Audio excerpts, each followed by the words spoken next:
लिखिए Ohm's law in vector form, जल्दी जल्दी लिखिए फटाफट, एक बार एक कॉल करा देते हैं, आगे बढ़ते हैं। ओम्स साहब बोला था v equal to I into R, इसको वेक्टर फॉर्म में लिखे थे तो वेक्टर जे इक्वल टू क्या था, सिग्मा इंटू वेक्टर ई। जे क्या है इसमें, जे क्या है, करंट डेंसिटी, करंट डेंसिटी है जे, इसमें क्या है, current density. J equal to क्या होता है भाई, आई अपॉन ए, फटाफट लिख लो जिनको आइडिया नहीं है। और सिग्मा क्या है भाई इसमें, conductivity, reciprocal of resistivity. Sigma क्या है, कंडक्टिविटी, कंडक्टिविटी क्या होती है, रेसिप्रोकल ऑफ रेजिस्टिविटी। ई क्या है, इलेक्ट्रिक फील्ड, लिख लो भाई, ई है इसमें इलेक्ट्रिक फील्ड, आता है इसमें क्वेश्चन, अभी हम लोग करेंगे। जे है करंट डेंसिटी, सिग्मा क्या है, कंडक्टिविटी है, रेसिप्रोकल ऑफ रेजिस्टिविटी, और ई क्या है, इलेक्ट्रिक फील्ड। बाकी वैसे हमने लॉ पढ़ा है, v इक्वल टू क्या होता है, आई इंटू आर, यही पढ़े है ना।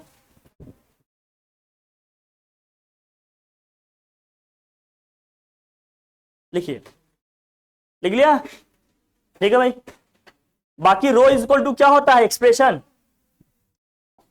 रो इज इक्वल टू क्या होता है for R A by L.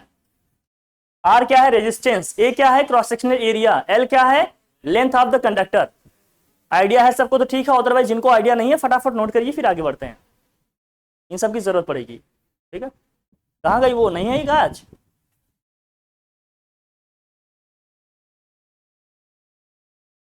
अरे तुम्हारी तो और आते हैं तुम्हारे बाहुबली लोग, हटाओ इसको, ये सब पीछे पढ़े हैं ना हम लोग, बस रिवीजन में लिया ऐसे छोटा सा, है पढ़ा है सब, सब छूटा है सर, बहुत कुछ छूटा हुआ है। क्यों प्रिया, यही नाम था ना तुम्हारा, पढ़ा है ये सब, तुम सत्या पढ़ा है ये सब,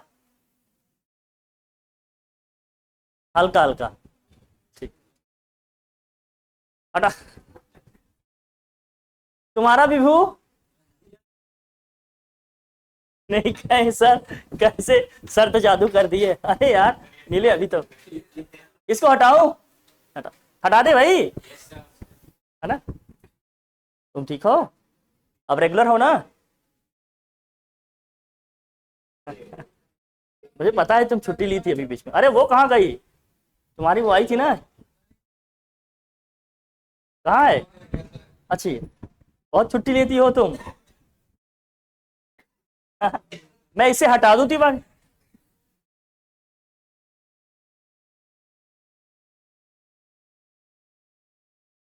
हेडिंग करिए आप अब, ये effect of temperature on resistance, next heading करिए, effect of temperature on resistance, effect of temperature on what, resistance, effect of temperature on what, resistance. ये ग्राफ जरूर ड्रॉ कर लेना, कई बार सिर्फ ग्राफ से पूछा जाएगा ये किसके लिए बताया जा रहा है। यहां आप देख रहे हो, कंडक्टर के केस में टेम्परेचर जैसे इंक्रीज होगा रेजिस्टेंस बहुत तेजी से क्या होगा, बढ़ेगा। एलॉय के केस में भी रेजिस्टेंस इंक्रीज हो रहा है, लेकिन लीनियर है, बहुत धीरे धीरे हौले हौले बढ़ेगा, एकदम आराम से बढ़ेगा रेजिस्टेंस। बट इस केस में क्या है, बहुत फास्ट इंक्रीमेंट है, इसमें क्या है, इंक्रीमेंट तो है, बहुत क्या है, स्लो है, बहुत कम है। ये ग्राफ बनाना, एलॉय के केस में, एलॉय का मतलब क्या है, जिसमें दो मेटल्स को, दो मटेरियल को आप मिक्स करके कोई तीसरा बनाते हो ना, जैसे नाइक्रोम हो गया आपका, है ना, ब्रास है, ब्रॉन्ज है, ये सब है, बना लो ये ग्राफ। ये ग्राफ बहुत जरूरी है आपके लिए। अब कुछ लोगों के यहाँ तो इसका डेरिवेशन भी करा दिए, अननेसेसरी है एकदम, एग्जामिनर इसको झांकना भी पसंद नहीं करते। हाँ कभी क्वेश्चन आ जाते हैं एमसीक्यू वाले, इसलिए लिखवा दे रहा हूं कि देख लें इसमें क्या है क्या नहीं। हर चीज को बहुत साइंटिफिक मैनर में लीजिए, कितना लेना है, किस लेवल पे लेना है, ये सारी चीजें आपको पता होनी चाहिए।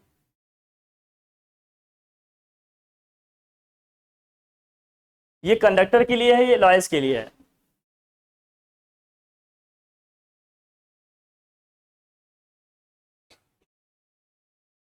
इसमें कर्व होगा, इसमें क्या होगा, स्ट्रेट लाइन, इसमें क्या होगा, एक कर्व आएगा,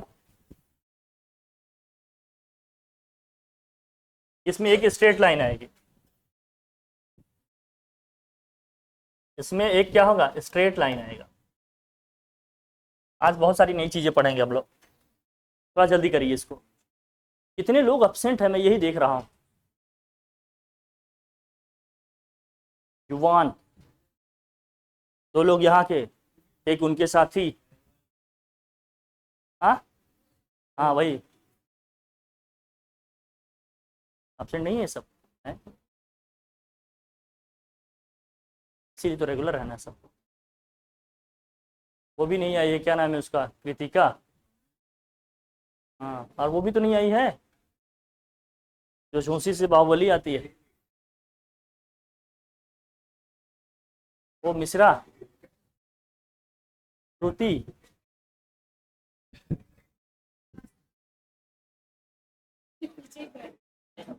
क्या, वो भी नहीं आई है ना, क्या नाम है उसका, हमारे साथ ही अमरिंदर बाहुबली की छोटी बहन। और यही सब नहीं आया ना, लिखा भाई। चल, रेजिस्टेंस के केस में देखो, फाइनल रेजिस्टेंस क्या होगा, आर नॉट का मतलब क्या है, इनिशियल रेजिस्टेंस, जब इसको हीट नहीं कर रहे हैं तब उसका रेजिस्टेंस क्या था, 1 प्लस अल्फा डेल्टी। डेल्टी का मतलब क्या है, चेंज इन टेम्परेचर है। अल्फा का मतलब क्या है,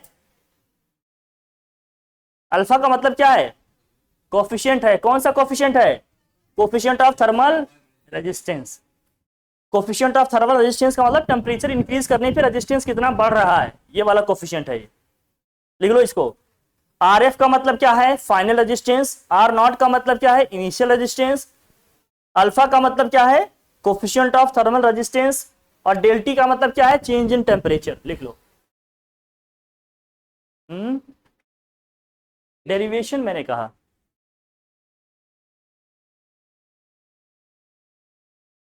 डेरिवेशन की कोई जरूरत नहीं। ये रेजिस्टेंस का है, रेजिस्टिविटी का लिखेंगे तो क्या लिखेंगे, rho F equal to rho naught. ये रो बना है, रेजिस्टिविटी है ना ये, रो एफ इक्वल टू क्या है, रो नॉट 1 प्लस अल्फा डेल्टी।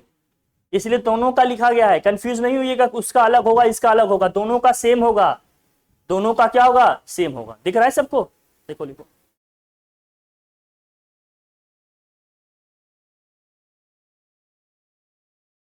डेल्टी का मतलब चेंज इन टेम्परेचर है। अल्फा का मतलब क्या है, coefficient of thermal resistance. Rho naught का मतलब क्या है, इनिशियल रेजिस्टिविटी है। रो एफ का मतलब क्या है, फाइनल रेजिस्टिविटी है। रेजिस्टिविटी आपके कौन कौन से फैक्टर पे डिपेंड कर रही थी, क्या बोल दो, कौन कौन से, मटेरियल और दूसरा टेम्परेचर। रेजिस्टेंस, रेजिस्टेंस किन किन फैक्टर्स पे डिपेंड कर रहा था, मटेरियल पे भी, टेम्परेचर पे भी, और लेंथ पे भी, और क्रॉस सेक्शनल एरिया पे भी डिपेंड कर रहा था। 3-4 डिस्कस किए थे ना इसमें, लेकिन रेजिस्टिविटी केवल 2 ही फैक्टर पे डिपेंड कर रही थी, याद है, पढ़ा था इसको, डिस्कस किए थे। नेक्स्ट चलें, इसको हटा दूं मैं, बस एक बेसिक ऐसे था, अपने को ध्यान रखना था।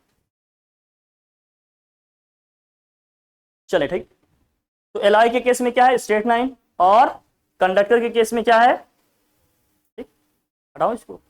सेमीकंडक्टर के केस में क्या आएगा, अगर सेमीकंडक्टर केस में क्या होता है, डिक्रीज, तो कैसा होगा उसका बताओ भाई, अगर सेमीकंडक्टर का ग्राफ पूछते तो बताओ।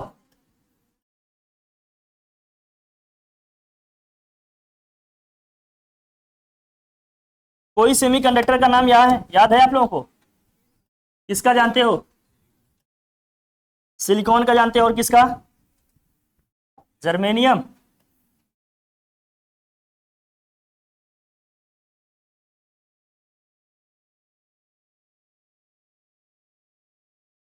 ये है सिलिकॉन का, बना लो बना लो। सेमीकंडक्टर के केस में क्या होगा, टेम्परेचर इंक्रीज करने पे रेजिस्टेंस क्या होता है, डिक्रीज होता है। जल्दी से बना लो इसको, इसमें भी क्या आ रहा है, स्ट्रेट लाइन, बट यहां पर स्लोप क्या है, पॉजिटिव। यहां पर स्लोप क्या है, पॉजिटिव। यहां स्लोप क्या है भाई, नेगेटिव। स्लोप के पॉजिटिव होने का मतलब रेजिस्टेंस इंक्रीज हो रहा है, स्लोप के नेगेटिव होने का मतलब रेजिस्टेंस क्या हो रहा है, डिक्रीज हो रहा है। कभी कभी ऐसे भी पूछा जा सकता है एमसीक्यू वगैरह में, रेजिस्टेंस और टेम्परेचर का ग्राफ ड्रॉ किया गया है, अगर स्लोप पॉजिटिव आ रहा है इसका मतलब क्या है, रेजिस्टेंस टेम्परेचर के साथ इंक्रीज हो रहा है। अगर स्लोप नेगेटिव आ रहा है तो रेजिस्टेंस क्या हो, टेम्परेचर के साथ डिक्रीज हो रहा है। देखो हमने कहा स्लोप अगर पॉजिटिव आएगा इसका मतलब टेम्परेचर इंक्रीज करने पर रेजिस्टेंस क्या हो रहा है, इंक्रीज हो रहा है। स्लोप नेगेटिव आएगा इसका मतलब क्या है, टेम्परेचर इंक्रीज करने पर रेजिस्टेंस क्या हो रहा है, डिक्रीज हो रहा है। ठीक है भाई।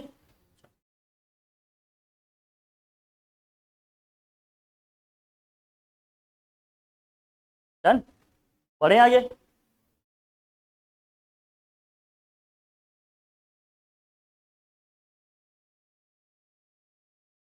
हटा ले, नहीं हटी करो आप। Colour coding of carbon resistors, colour coding of carbon resistors. हाँ बच्चा सिलेबस का है, यही तो इंपॉर्टेंट है। लगभग हर साल एमसीक्यू में या एक नंबर 2 नंबर पर रहता है ये, लगभग ऑलमोस्ट हर एक ईयर रहता है। कभी किसी साल गैप हो जाए, नहीं तो हर एक साल ही रहता है। इजी है, समझ लीजिए, आप कर ले जाएंगे। Colour coding of carbon resistors, colour coding की बात करेंगे। अगर आप लोग रजिस्टर वगैरह देखे होंगे, ऐसे लगा होता है उसमें, रेक्टिफायर वगैरह में देखे होंगे तो उसमें ऐसे कलर की स्ट्रिप बनी होती हैं, देखा आपने? ठीक है, बना लो इसको। अरे ऐसे सिंपल बना ले पगले, देखिए आप।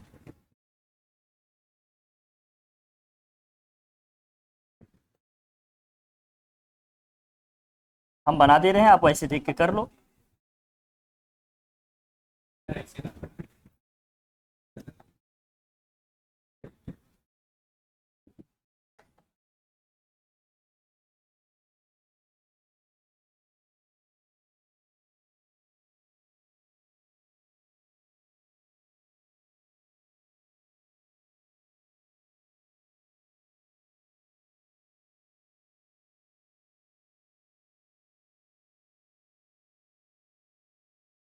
बात नहीं कीजिए भाई, बस बात नहीं कीजिए, इतना ही एहसान करिए मुझ पे, बाकी मैं कर लूंगा। 4 स्ट्रिप बना लो, आप कैसे भी बना लो यार, वहां आर्ट आपको थोड़ी दिखाना है, बस अपनी बात वहां डिलीवर करनी है, दिखानी है। कहीं लिखने को आता है करने को, तो आप ये बना लो, मैं बताता हूं कैसे क्या लिखना है। बस ये बना लो सिंपल, बस ए लिखो, इसको बी लिखो, ये सी लिखो, ये क्या है, डी है। इसमें 4 स्ट्रिप होते हैं या 4 बैंड्स होते हैं? 4 स्ट्रिप्स होंगे या क्या होंगे, इसमें 4 बैंड्स होंगे। इसमें 4 कलर स्ट्रिप होते हैं, ठीक है भाई। थोड़ा जल्दी करिए, जल्दी करिए, जल्दी जल्दी जल्दी।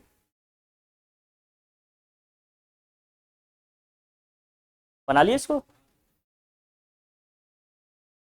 जो फर्स्ट एंड सेकेंड आपका क्या होगा, जो फर्स्ट एंड सेकेंड स्ट्रिप है आपकी, बैंड है, ये क्या बताएगी भाई, सिग्निफिकेंट फिगर्स लिखो। फर्स्ट टू लिखो, first two strips, first two strips या बैंड्स लिख लो, ठीक है। Will represent, will represent the significant figure of the resistance,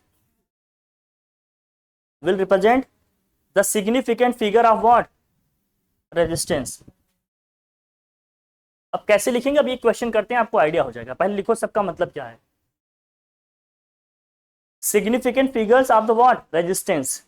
जो पहले 2 होंगे वो किसको रिप्रेजेंट करेंगे, पहले के 2 सिग्निफिकेंट फिगर्स को। किसको रिप्रेजेंट करेंगे, वो सिग्निफिकेंट फिगर्स को रिप्रेजेंट करेंगे। And the third will represent what, decimal multiplier. इसी को कहते हैं क्या आप, ऑर्डर ऑफ मैग्नीट्यूड। इसे ही आप क्या बोलेंगे, order of magnitude. Order of magnitude जानते हैं ना आप लोग।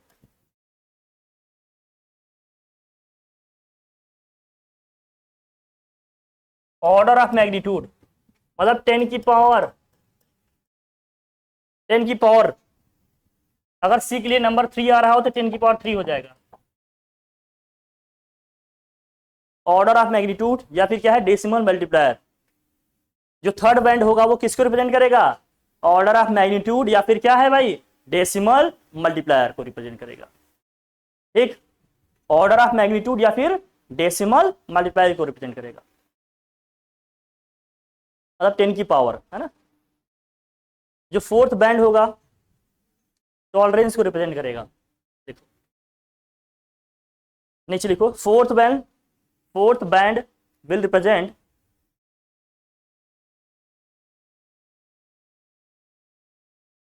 fourth band will what? Represent tolerance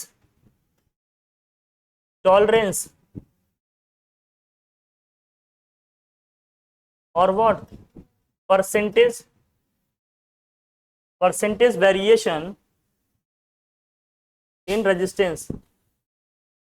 Percentage variation in resistance. Percentage variation resistance मतलब कितना परसेंट कम ज्यादा ये बियर कर सकता है रेजिस्टेंस।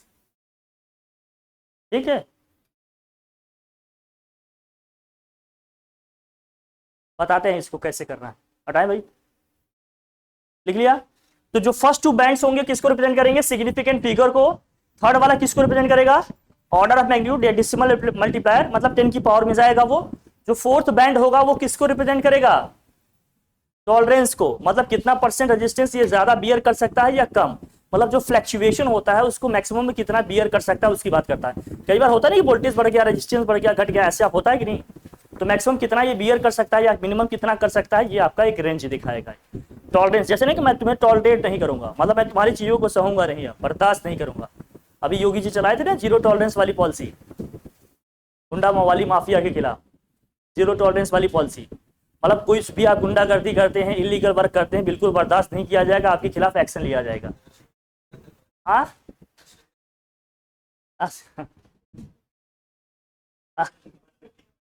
ठीक है, ठीक। मैं इसको बताता हूं, देखो कैसे लिखेंगे। जैसे मान लीजिए, लिखो रेजिस्टेंस कैसे लिखा जाएगा, लिखो लिखो रेजिस्टेंस कैसे लिखा जाएगा, एक फॉर्मेट बता दे रहा हूं। आप रेजिस्टेंस आर कैसे निकालेंगे? देखो भाई, A B plus A B या इंटू में लिखो, ए बी इंटू 10 की पावर सी प्लस माइनस 3%। हाँ, बात नहीं कीजिए, मैं समझ गया, आप लोग एकदम जानकार बच्चे हैं।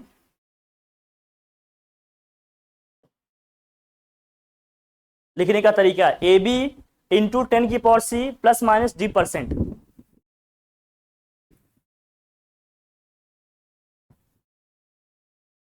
सी थर्ड वाले बैंड को जो नंबर रिप्रेजेंट करेगा ना, सपोज करो, जैसे मैं बताता हूं, अभी बताता हूं, जो आपने कलर पढ़े हैं ना, Vibgyor, black, brown, green, yellow, सबका बताता हूं किसके लिए कौन सा नंबर स्टैंड करेगा।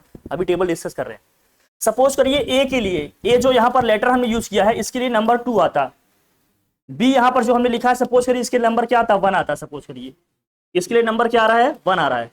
सी के लिए नंबर मान लेते हैं क्या आ रहा है? 5। और जो डी है आपका, ये मान लीजिए सिल्वर कलर का है या गोल्ड कलर का है या कलरलेस है, जो भी होगा अभी देंगे, तीनों केस डिस्कस करते हैं। मान लेते हैं ये गोल्ड कलर का है भाई, गोल्डन कलर का है डी हमारा। सपोज करो डी क्या है आपके? गोल्डन कलर का। गोल्ड के लिए अभी लिखेंगे टॉलरेंस कितना होता है? 5% होता है, अभी लिख लेंगे। तो देखो क्या है, जो फर्स्ट टू आपके बैंड्स हैं वो किसको रिप्रेजेंट करेंगे? सिग्निफिकेंट फिगर्स को। तो यहां इसकी वैल्यू क्या आएगी? देखो लिखेंगे, ये हो जाएगा 21। पहला नंबर किसके लिए भाई? पहला आप देखो बैंड किसको रिप्रेजेंट कर रहा है? फर्स्ट सिग्निफिकेंट फिगर को, दूसरा सेकंड वाले को। क्या हो गया ये? 21 इनटू जो थर्ड वाला बैंड है वो क्या है? डेसिमल मल्टीप्लायर को रिप्रेजेंट कर रहा है। थर्ड वाले के लिए नंबर क्या स्टैंड कर रहा है भाई? 5। यहां जाएगा 10 की पावर में 5, फिर प्लस माइनस सिल्वर के लिए या गोल्ड के लिए, देखो गोल्ड के लिए 5% होता है, सिल्वर के लिए 20% होता है। अभी लिखेंगे, या जो भी है 10%, अभी देख लेंगे, लिखेंगे। ये हो गया 5%, यहां क्या लिखेंगे? Plus minus 5%। ये क्या हो गया हमारा? ओम। इतना रेजिस्टेंस आ जाएगा। जो फर्स्ट के 2 बैंड्स होंगे वो सिग्निफिकेंट फिगर्स को रिप्रेजेंट करेंगे। हाँ, एज्यूम कर रहा हूं, ऐसे इनिशियली कुछ भी वैल्यू मैं ले रहा हूं, लिखने का तरीका बता रहे हैं। बाकी नंबर हर कलर के लिए फिक्स है, वो टेबल पढ़ेंगे हम लोग। जस्ट अभी ये टेबल पढ़ने वाले हैं। देखो ये देखो, ब्राउन के लिए, ब्लैक के लिए कौन सा है भाई? 0। ब्राउन के लिए क्या है? 1 है आपका। रेड के लिए क्या है? 2 है। ऑरेंज के लिए 3 है। येलो के लिए 4 है। ग्रीन के लिए क्या है? 5 है। ब्लू के लिए क्या है? 6। अभी लिख देता हूं, टेंशन नहीं लो, सब टेबल बना देंगे अलग से। बाकी यहां देखो, दिख रहा है आपको। पहला किसके लिए भाई? Black, brown, red, orange, yellow, green, blue, violet, green, white, सबके लिए नंबर लिखे हैं यहां पर।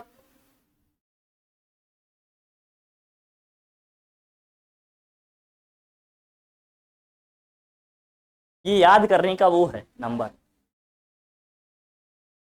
बीबी रॉय, बाकी आप समझदार हैं। टेबल बना लेंगे। मेरे कहने का मतलब यहाँ क्या है, मेरे कहने का मतलब जो 4 बैंड होंगे, स्टार्टिंग के जो 2 बैंड्स हैं आपके, स्टार्टिंग के जो फर्स्ट 2 बैंड्स हैं वो किसको रिप्रेजेंट करेंगे, सिग्निफिकेंट फिगर्स को। इसके लिए जो भी नंबर स्टैंड करेंगे यहां सीधे लिख लेंगे। सपोज करिए जैसे ए के लिए 2 नंबर स्टैंड कर रहा है, बी के लिए 1 नंबर स्टैंड कर रहा है, तो यहां क्या लिख लेंगे हम 21। क्या लिख लेंगे सीधे 21। फिर थर्ड वाले बैंड के लिए मान लेते हैं नंबर स्टैंड कर रहा है 5, तो इंटू लिखेंगे 10 की पावर 5। फिर प्लस माइनस, अब ये किस कलर का है फोर्थ वाला बैंड, ये देख लेंगे भाई गोल्डन कलर का है, सिल्वर कलर का है या कलर लेस है, उसके हिसाब से प्लस माइनस करके परसेंटेज लिखेंगे। इतना ओम रेजिस्टेंस हमारा हो गया। समझ आई बात। तो first 2 band significant figures, third वाला बैंड डेसिमल मल्टीप्लायर मतलब 10 की पावर, और प्लस माइनस फोर्थ वाला बैंड वो बताएगा टॉलरेंस, प्लस माइनस करके लिखेंगे। ए बी इंटू मतलब ए और बी ऐसे नंबर लिखे जाएंगे, यहां फर्स्ट वाला लिखेंगे यहां सेकेंड वाला लिखेंगे, सिग्निफिकेंट फिगर्स है ना साथ साथ लिखे जाएंगे, इनटू में नहीं है, ये साथ में लिखे ऐसे। हाँ ठीक है, मैथ्स नहीं मिक्स करना। हाँ आप लोग मैथ्स के स्टूडेंट हो, ध्यान रखना इसका। समझ गए कैसे लिखना है इसको, ठीक है। ये टेबल बना लो आप, मैं बता देता हूं कौन क्या है, आप जल्दी से लिख लो फटाफट। टेबल बनाइए आप सब लोग, जिनको नहीं दिख रहा है भैया मैं लिख दे रहा हूं। ये है ब्लैक, अभी दिख रहा है, ये 0 होगा, अगर मल्टीप्लायर में होगा तो क्या होगा 10 की पावर 0, ठीक है। राउंड वाला तो दिख ही रहा होगा आपको। ये है रेड, रेड के लिए क्या है नंबर 2, अगर मल्टीप्लायर में हो जाएगा तो क्या हो जाएगा 10 की पावर 2। भाई अगर थर्ड वाले बैंड के प्लेस में आएगा तो क्या लिखेंगे इसको, 10 की पावर में 2 लिख देंगे ना। सिग्निफिकेंट फिगर वाले में आएगा तो क्या लिख देंगे 2 लिखेंगे। मल्टीप्लायर वाले के प्लेस में आएगा तो क्या लिखेंगे 10 की पावर 2 लिखेंगे। ऑरेंज का 3 होता है, यहां लिखेंगे दिस। येलो का नहीं दिख रहा, मैं लिख देता हूं। येलो के लिए नंबर क्या स्टैंड करता है भाई 4। हाँ क्या,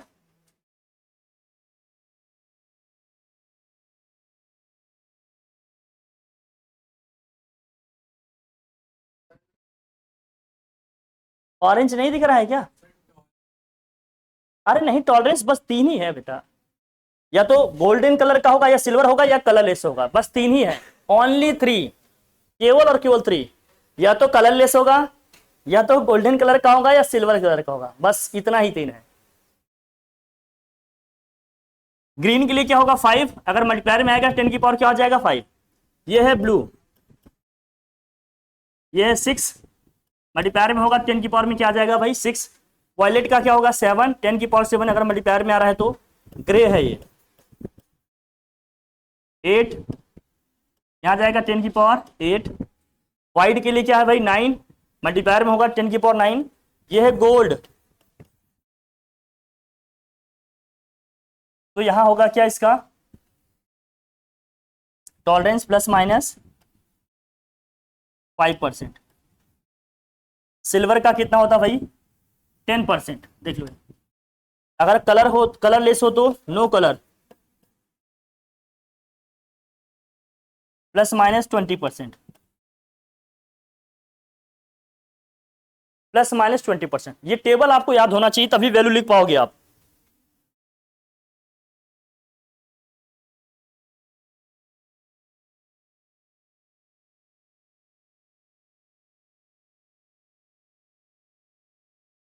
सब लिखा है ना एक एक चीज। BB Roy of Great Britain has dot dot dot.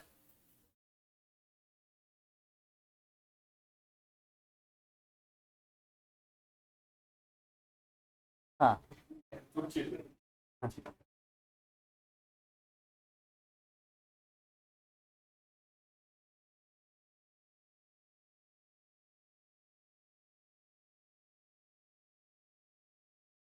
हाँ 20%, नो कलर मतलब कलरलेस है।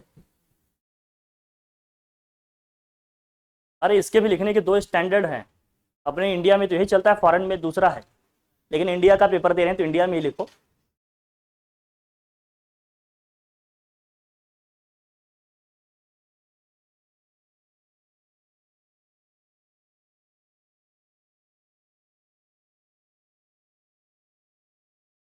तो भैया ब्लैक के लिए होगा 0, व्हाइट के लिए क्या होगा 9, ब्राउन के लिए होगा 1, रेड के लिए 2, ऑरेंज के लिए 3, येलो के लिए 4, ग्रीन के लिए 5, ब्लू के लिए 6, वॉयलेट के लिए 7, ग्रे के लिए 8 है, व्हाइट 9 है आपका, गोल्ड के लिए टॉलरेंस 5%, सिल्वर के लिए 10%, नो कलर कलरलेस है तो क्या होगा 20%। ये टेबल आपको याद होनी चाहिए बस। आप रेजिस्टेंस निकालेंगे किसी का भी।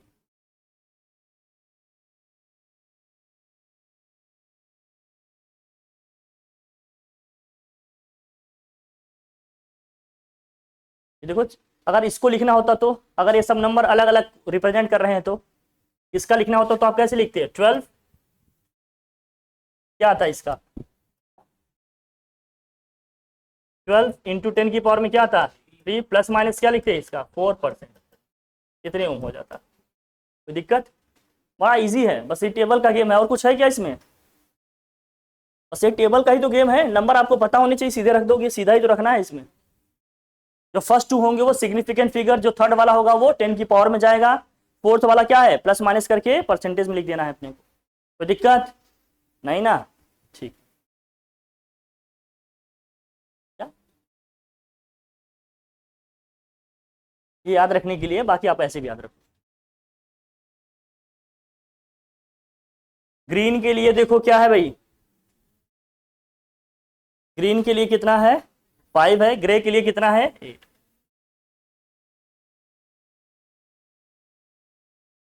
रेड के लिए 2 है। ये ट्रिपल बी ध्यान रखना, बी बी बी। ये है ब्लैक ब्राउन, ये क्या है? ब्लू। ब्लू के लिए 6 है भाई, ब्लैक के लिए 0 है, ब्राउन के लिए क्या है? 1। ब्राउन के लिए है 1। व्हाइट के लिए क्या है? 9। वॉयलेट के लिए क्या है? 7। याद हो जाएगा?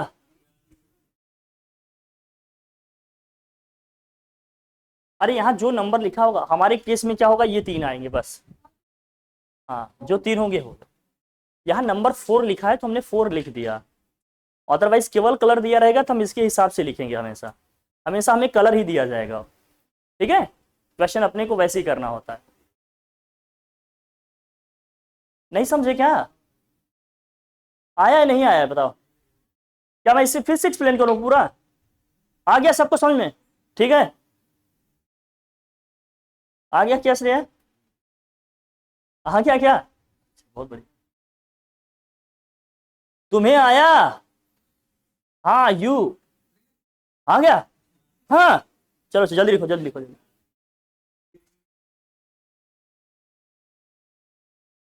ये क्वेश्चन है, देख लो आप फटाफट, इसी को लिखना है।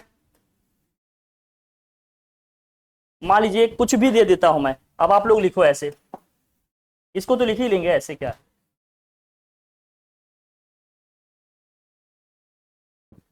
कई बार ना ऐसे कलरलेस होता है वो, क्या बना दें इसमें।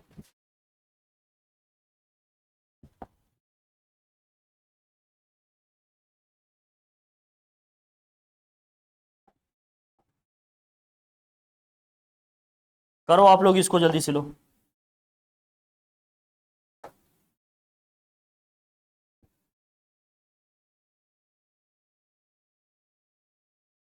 बात नहीं करो, कल समझाए थे फिर शुरू हो गए।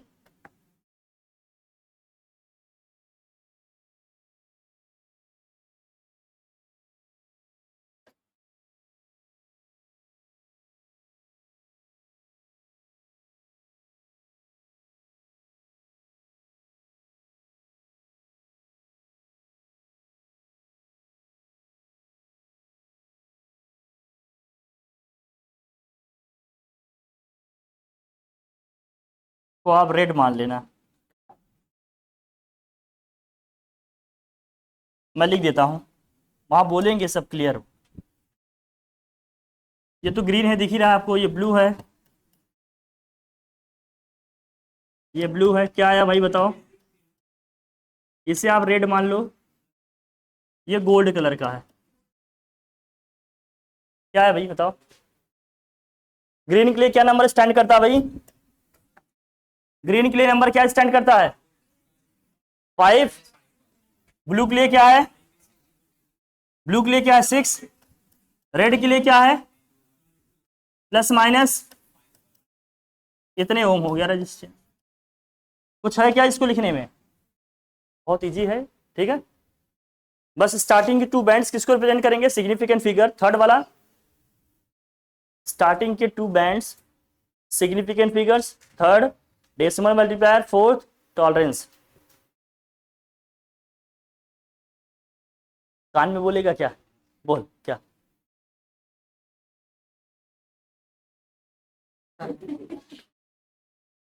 Good question.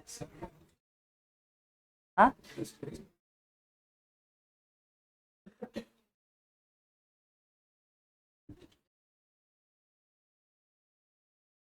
सबका लिख के आ जाना।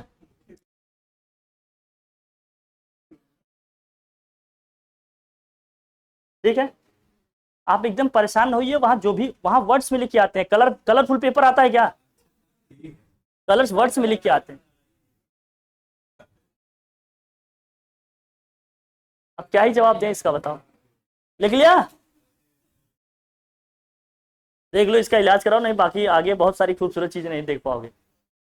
कलर ब्राइटनेस खतरनाक है। ठीक, इसको हटाए भाई, इसे हटा दो। हाँ, अच्छा, बाकी दिख जाता है, बस यही एग्जाम वाला। बस एग्जाम ही वाला। ये गजब का कलर ब्राइटनेस है भाई, एग्जाम ही का नहीं दिखता, बाकी सब दिख रहा है। हाँ, हाँ, नहीं चेंज तो आ रहा है, मैं देख रहा हूँ। बहुत बढ़िया, बहुत बढ़िया, लिख लिया भाई, चले आगे। बढ़िया, लिखिए किरचॉफ्स लॉ। हाँ, हेडिंग करिए आप, केसीएल ओसीएल नहीं, अभी लिखिए किरचॉफ्स लॉ।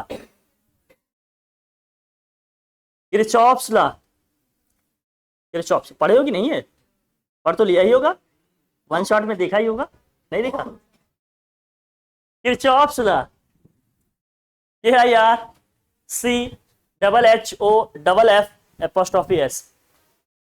किरचॉफ्स लॉ, बस ऐसे लिखो। दो लॉ है इनके, एक केसीएल है, एक क्या है? हाँ, एक लूप वाला है केवीएल, एक केसीएल है, क्या है केवीएल, देख तो लिया ही होगा, नाम तो सुना ही होगा। हाँ, इसमें जंक्शन और नोड क्या होता है ये समझना पड़ेगा, बड़े अच्छे अच्छे क्वेश्चन आते हैं यहाँ से। कहोगे तो स्टैंडर्ड क्वेश्चन करा देंगे, कहोगे तो बस उतना ही करा देंगे जिसमें मन को अच्छा लगेगा। लिखिए भाई किरचॉफ्स लॉ, इसके दो लॉ हैं, देखिए इनके दो लॉ हैं, लिखिए। लिखिए फर्स्ट लिखिए आप केसीएल, अब नीचे लिखो केसीएल। केसीएल का मतलब क्या है? Kirchhoff's current law. दो लॉ है इनके, फर्स्ट हम लिखेंगे क्या? Kirchhoff's Kirchhoff's current law, short में इसी को क्या बोलते हैं? केसीएल। इसी को शॉर्ट में बोलते हैं केसीएल या किरचॉफ्स करंट लॉ। क्या हुआ, हंस रही है, क्या बात है? क्या है पोटेंशियल?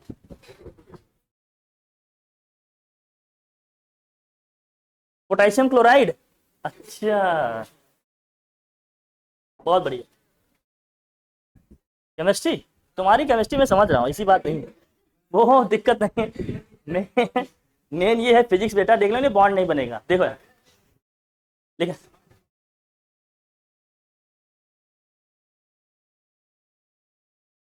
बेटा, इलेक्ट्रोस्टैटिक फोर्स से तो बॉन्ड बनता है। दुर्भाग्य है कि मुझे दोनों आते। चल आते, लिख बेटा, लिख लिख। किरचॉफ्स करंट लॉ क्या कहता है? ये इसी को जंक्शन लॉ भी कहते हैं। इसी को क्या कहते हैं? Junction law. पहले तो ये बताओ, जंक्शन या नोड का मतलब आप समझते हो? फिजिक्स में जंक्शन या नोड का मतलब, अगर सर्किट में हम बात करें, सर्किट में जंक्शन या लोड, भैया भैया बात नहीं कीजिए, फिर बात करेंगे तो फिर मजा आएगा। बताइए, जंक्शन या नोड का मतलब क्या होता है? क्या होता है ये? एक ऐसा पॉइंट होता है जहां पर क्या है, एक या एक से ज्यादा, दो या दो से ज्यादा वायर्स आकर क्या हुए हैं? कनेक्ट हुए हैं। ऐसे पॉइंट को हम लोग क्या कहते हैं सर्किट में? जंक्शन या क्या कहते हैं? नोड। लिख लो चाहे तो, याद रखना, इससे क्वेश्चन करेंगे हम लोग। जंक्शन या नोड का मतलब क्या है? It is a point in a circuit at which two और मोर देन टू कंडक्टर्स। आपको पता है ये सब, बढ़िया। नोड या जंक्शन का मतलब क्या है? लिखो, it is a point in a circuit, it is a point in a circuit at which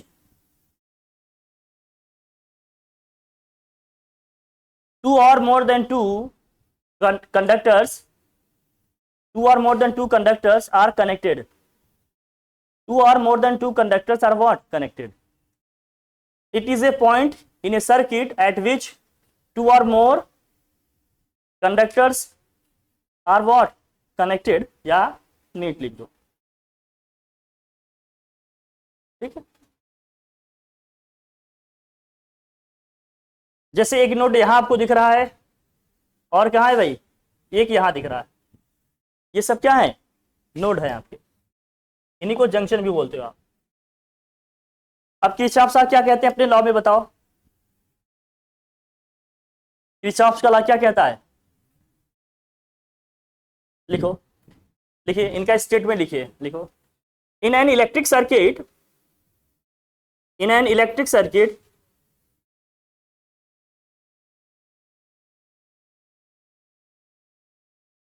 in an electric circuit, the algebraic sum of currents, the algebraic sum of currents at junction या node, जो भी समझो, the algebraic sum of current, the algebraic sum of current at junction or what? Node, at junction or node is always zero, is always zero, is always zero, is always zero. That is sum of,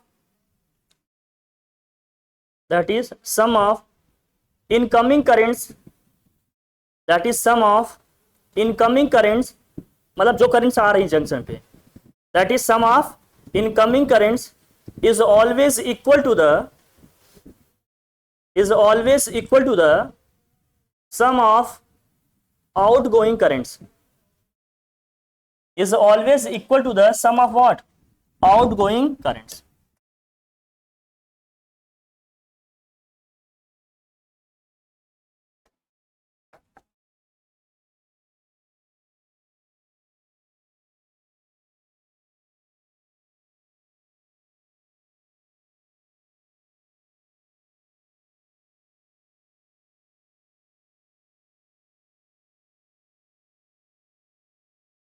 एक junction है, एक आपका node है। Algebraic सम की बात करेंगे, देखो जो करंट जंक्शन की तरफ जा रही होती है उनको हम क्या लेते हैं? हमेशा पॉजिटिव। जितनी भी करंट जंक्शन की तरफ जाएंगे उनको हम क्या लेंगे? हमेशा पॉजिटिव। जो जंक्शन से दूर जा रही होंगी उनको हम क्या लेंगे? हमेशा नेगेटिव। साइन कन्वेंशन की बात करें तो ऐसा सच आप ध्यान रखना, जितने भी करंट जंक्शन की तरफ जा रही होंगी उनको क्या लेंगे? हमेशा पॉजिटिव। जो जंक्शन से दूर जा रहे होंगे उनको हमेशा क्या लेंगे? नेगेटिव। तरीका ये है अपना। बाकी अगर आप लिखने हैं अलजेब्रिक सम में लिखेंगे तो कैसे लिखेंगे? जो जा रहे हैं उसको पॉजिटिव लेना है, तो यहां लिखेंगे I1 प्लस में, और क्या आ रहा है भैया? I4 आ रहा है, और कौन सा है आपका? I5। कौन कौन बाहर जा रहे हैं भैया? I2 और I3। इनको माइनस में लिखेंगे इक्वल टू 0। जो पहले स्टेटमेंट लिखा है इसका मतलब ये है, जो फर्स्ट वाला स्टेटमेंट आपने लिखा उसका मतलब ये है कि जो अलजेब्रिक सम है इनका वो क्या आएगा? 0 आएगा। अलजेब्रिक सम होने का मतलब पॉजिटिव नेगेटिव साइन कंसीडर करके हम लिखेंगे। जो करंट जंक्शन की तरफ जाएगी उसको हमें क्या लेना है? पॉजिटिव। जो जंक्शन से दूर जाएगा उसको क्या लेना है? नेगेटिव। बहुत सिंपल है, देख के समझ में आ जाएगा। ये सारी करंट्स क्या है? जंक्शन की तरफ आ रही हैं तो इनको क्या लेना है? पॉजिटिव। ये जंक्शन से दूर जा रही है इसलिए इनको क्या लेंगे? नेगेटिव। फिर इसी को सिंप्लीफाई करके हमने दूसरा स्टेटमेंट दिया। क्या दिया भाई? Sum of incoming current is equal to क्या होगा भाई? सबको अगर जो नेगेटिव है उनको आरएचएस में अगर आप ट्रांसफर करो तो हो जाएंगे पॉजिटिव। तो sum of incoming current is equal to क्या है? सम ऑफ आउटगोइंग करंट, है कि नहीं? जितने करंट आ रहे हैं उनका सम कर लेते हैं, ऑलवेज इक्वल टू क्या हो जाएगा? जो करंट जा रही है उनका सम कर लें, तो इसी को कहते हैं sum of incoming current is equal to क्या होगा? Sum of outgoing current. मतलब जितने करंट इस जंक्शन पे आ रहे हैं उन सबका सम कर लो, और जो करंट इस जंक्शन से जा रहे हैं उनका सम कर लो। ये दोनों हमेशा क्या आएंगे? इक्वल आएंगे। सिंपल बात है, फटाफट नोट करो इसको। तो sum of incoming current is equal to what? Sum of outgoing current. ठीक है, यहां से एक चीज समझ में आ रही है क्या? कि जितनी करंट आपकी आ रही है उतनी करंट क्या हो रही है? बस हो सकता है नंबर ऑफ पाथ्स में डिफरेंस आ जाए। देखो 3 पाथ से आ रही थी, 2 ही पाथ से निकले, है ना भाई? कुछ भी हो सकता है। हो सकता है एक ही से आ रहा हो, बाकी 4 से निकल रहा होता, इससे कोई फर्क पड़ता क्या? नहीं। बस टोटल करंट जितनी आ रही है, टोटल करंट जो जा रही है हमेशा क्या रहेंगे? सेम रहेंगे, इक्वल रहेंगे, कोई दिक्कत नहीं। करंट का मतलब बेसिकली क्या है? क्या है? फ्लो ऑफ चार्ज है। इसके बाद जितना चार्ज इस जंक्शन पे आ रहा है उतना ही चार्ज इससे क्या हो रहा है? बाहर निकल जा रहा है। इसका मतलब चार्ज यहां पर स्टोर नहीं हो रहा है, एक्यूमुलेट हो रहा है क्या चार्ज? नहीं। इसका मतलब ये लॉ किस पे बेस्ड है? Law of conservation of charge पे। ना चार्ज बढ़ रहा है जंक्शन पे, ना ही घट रहा है। तो ये वाला लॉ किस पे बेस्ड होगा? Law of conservation of charge पे। क्यों होगा? जितनी चार्ज आपके जंक्शन पे आ रही है उतनी ही चार्ज क्या हो रही है? जंक्शन से दूर चली जा रही है। कैसे कहेंगे चार्ज भाई? क्योंकि करंट का मतलब बेसिकली किसकी बात कर रहे हैं हम? चार्ज की तो बात कर रहे हैं, फ्लो ऑफ चार्ज ही तो है। इसका मतलब जितना चार्ज आपका जंक्शन पे आया उतना ही चार्ज क्या हो गया? इससे बाहर निकल गया। तो ना ही चार्ज इस जंक्शन पे बढ़ रहा है, ना ही घट रहा है, कांस्टेंट बना हुआ है, लेकिन करंट लगातार फ्लो कर रही है। तो हम कहेंगे चार्ज यहां पर क्या है? कांस्टेंट है, कंजर्व है। इसका मतलब ये वाला लॉ किस पे बेस्ड है? Law of conservation of charge पे बेस्ड है। समझ में आया कैसे? नीचे लिखिए लिखिए लिखिए लिखिए। सिंस देयर इज नो, लिखो, since there is no accumulation of charge, since there is no accumulation of charge at junction, hence charge at junction is conserved, hence charge at junction is what? Conserved. Charge at junction is conserved. ठीक है। Hence KCL मतलब Kirchhoff's current law, hence KCL is based on law of conservation of charge. किस पे based होगा भैया? law of conservation of charge पे based होगा। hence KCL is based on law of conservation of charge. कोई परेशानी नहीं। जंक्शन लॉ को ध्यान में रखना। क्या कहता है लॉ? ये जितनी करंट जंक्शन पे आएगी उतनी ही करंट जितने पॉसिबल पाथ होंगे उससे क्या हो जाएगी? निकल जाएगी। जो करंट आ रही होगी उसको हम लेंगे पॉजिटिव, जो करंट बाहर जा रही होगी उसको हम क्या लेंगे? नेगेटिव। ठीक है भाई, ध्यान रखना यहाँ पर। अब इस केस में देखो क्या लिखा है। इस जंक्शन पे कौन सी करंट आ रही है? सिर्फ आई आ रही है। जा कौन कौन से रहे हैं? I1 और I2। तो I इक्वल टू क्या हो जाएगा? यहाँ से I इक्वल टू क्या होगा? अगर लिखते हैं यहाँ से तो I इक्वल टू क्या होता है? देखो साइन कन्वेंशन के साथ लिखा है। जो करंट आ रही है उसको पॉजिटिव ले रहे हैं, जो करंट जा रही है उसको क्या ले रहे हैं? नेगेटिव। अगर साइन कन्वेंशन के साथ लिखना होता तो ये लिखते आप और इक्वेट करके लिखते तो क्या होता है? I equal to I1 plus क्या हो जाता है यहाँ से? I2। कोई दिक्कत नहीं, उतना सच नहीं है, बस आप लिख लिया सम। अब इसमें देखो क्वेश्चन ऐसे कभी कभी इजी क्वेश्चन रहेगी, आप कर ले जाओगे। ये सर्किट में यूज करेंगे। सर्किट का एक पार्ट निकाल के यहाँ रखा गया है, आप बताओ मुझे। अब इसमें दिया है देखो, ये 2 एम्पियर की करंट इधर से आ रही है, इधर से 8 एम्पियर की करंट निकल रही है, यहां से 4 एम्पियर की करंट आ रही है। बताओ ये आई में कितनी वैल्यू होगी? बताओ जल्दी से। -2 होगा। Are sure? सब लोग का आ रहा है भाई? देखो कैसे आएगा। जो जो करंट जा रही है उनको साथ में लिख लो। कौन कौन से करंट है जो जंक्शन की तरफ आ रहे हैं? एक तो ये है, एक तो कर लो भाई इसको। 2 + 4 इक्वल टू कौन कौन से करंट बाहर निकल रहे हैं? 8 और I। ये कितना हो जाएगा? 6 इक्वल टू 8 + I। तो यहां से I की वैल्यू निकल के क्या आ गई भैया? -2। -2 आने का मतलब क्या है? -2 आने का मतलब क्या है? बाहर की तरफ जा रही है ना, इसलिए क्या लिखेंगे इसको? क्लियर है बात? तभी तो सेम होगा। ठीक, देख लेना। बेसिकली ये जो चीज लिखा गया है ना, देखो इसका डायरेक्शन ये बना है, बहुत क्लियर समझना। इसका मतलब आई का डायरेक्शन ये बना हुआ है, इसकी वैल्यू नेगेटिव आ रही है। इसका मतलब ये क्या बता रहा है? सर्किट में जो डायरेक्शन बनाया है ये एक्चुअल में न होकर क्या आता है? क्योंकि यहां पर देखो 4 आ रहा है, यहां से 4 आ रहा है, यहां से 2 आ रहा है। यहां से जब 2 जाएगा तभी तो 8 होगा, तभी तो 8 यहां से निकलेगा। बहुत ध्यान समझना, यहां नेगेटिव साइन बहुत अपने आप में कुछ बता रहा है आपसे। क्या? देखो यहां से 2 एम्पियर की करंट आ रही है, यहां से 4 एम्पियर की करंट आ रही है। जंक्शन पे कितने एम्पियर की करंट हो गई? 6। यहां से अकेले कितने एम्पियर की करंट जा रही है? 8। अरे 8 आएगा तब तो 8 जाएगा, आया तो अभी 6 ही है, इसलिए इसकी वैल्यू -2 आ रही है। -2 आने का मतलब क्या है? ये करंट बेसिकली जंक्शन से जा नहीं रही है, ये क्या है? जंक्शन पे जाएगी, मतलब जंक्शन की तरफ जाएगी। समझ आई बात? ठीक है, देख लेना, होशियार रहना, कभी कभी ये सब साइन का मतलब भी पूछ लिया जाएगा आपसे। चलो ये पोटेंशियल समझने के लिए ऐसे किरचॉफ का वोल्टेज लॉ पढ़ेंगे, भेज देंगे इसको आप लोग देखना, बस मेन मेन मैं लॉ बताता हूँ आपको। देखिए किरचॉफ वोल्टेज लॉ, इसी को बोलते हैं क्या, KVL, Kirchhoff voltage law.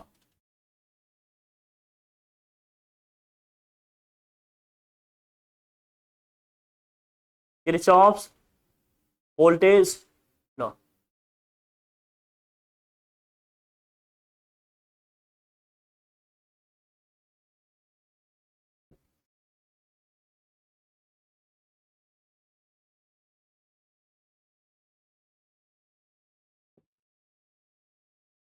Kirchhoff साहब का वोल्टेज लॉ क्या कहता है भाई?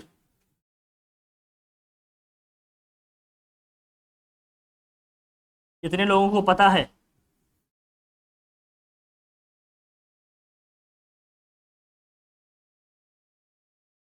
पता होगा तब भी नहीं बताएंगे, क्यों?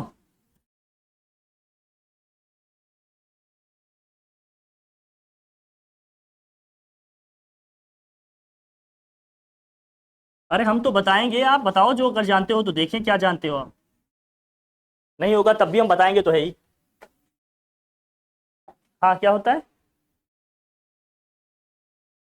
बताओ? द सम ऑफ और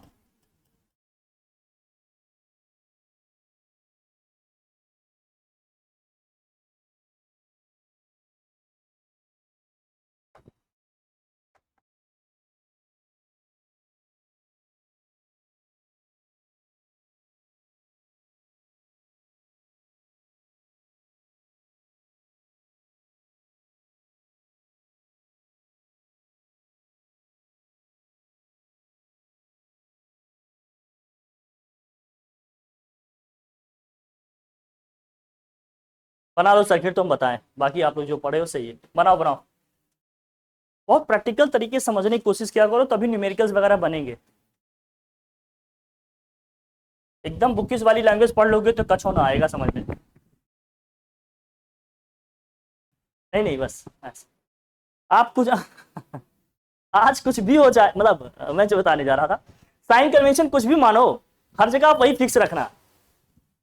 मैं बस यही जानना चाह रहा था, आप ये हमेशा लेकर नहीं चलना। देखो अगर आप ये मानते हो ना कि हम पॉजिटिव से नेगेटिव की तरफ जाएंगे तो ईएमएफ को पॉजिटिव लेंगे, और नेगेटिव से पॉजिटिव की तरफ जाएंगे तो क्या लेंगे, नेगेटिव लेंगे, तो आप हमेशा हर जगह यही लेना। और अगर आप ये मान रहे हो कि हम नेगेटिव से पॉजिटिव की तरफ जाएंगे तो क्या लेंगे भाई, पॉजिटिव लेंगे, पॉजिटिव से नेगेटिव की तरफ जाएंगे तो क्या लेंगे, नेगेटिव।